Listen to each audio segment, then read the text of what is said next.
Do you remember the Great Recession of 2008? If so, you know a lot of people lost their shirts.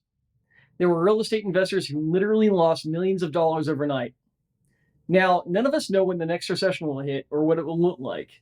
But today I wanted to talk about a few ways you can protect yourself and your real estate investments for when, not if, a recession comes.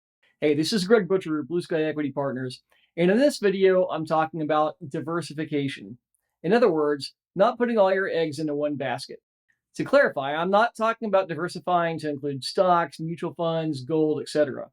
There are lots of ways to diversify just within real estate. And by the end of this video, you'll have 5 clear ways to diversify your real estate portfolio. Okay, let's start with the word diversification. Diversification is a strategy that helps you lower your overall risk by having a wide variety of investments in your portfolio. So rather than sinking all your money into a single asset, you spread it out over multiple assets, types, classes, and locations. The rationale behind this is that a portfolio built on different kinds of assets, on average, will yield higher long-term returns and lower the risk of any individual investment. And also, that investing in different geographic areas keeps all your investments from being exposed to the same environmental risks. Think natural disasters and insurance claims here. Theoretically, if one investment doesn't do so hot, or maybe even loses some money, you'd still have the strength of the other investments in your portfolio. Within the world of real estate investing, there are a number of ways to diversify. Let's focus on the top 5 ways to diversify your real estate portfolio.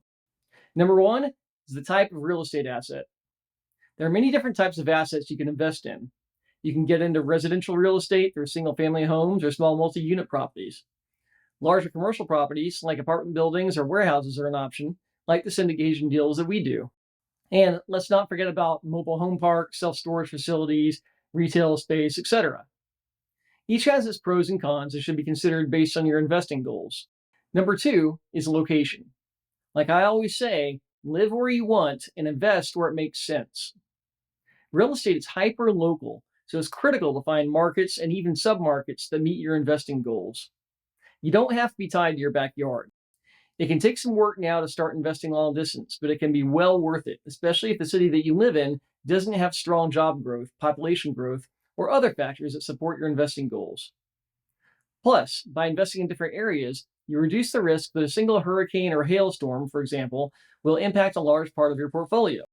And this is where passive investing is really powerful.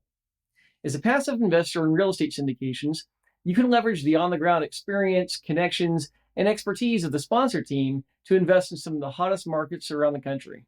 Number 3 is property class. Commercial real estate is ranked on a scale from Class A being new luxury properties with all the latest features, Class B being a bit older and a step down but still nice and just less expensive, and Class C being older workforce housing in the apartment space anyway, to Class D being the fringe areas.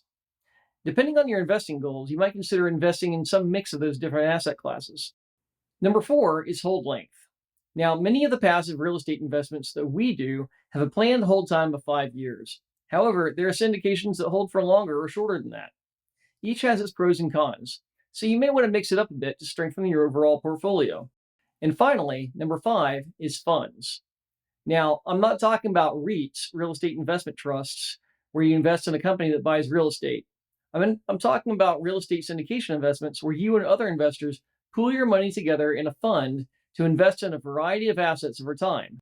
Compared to investing in specific properties, these types of funds are diversified by their very nature. So you can put your money into a single real estate syndication fund and have that money diversified across a number of different assets and sometimes geographies.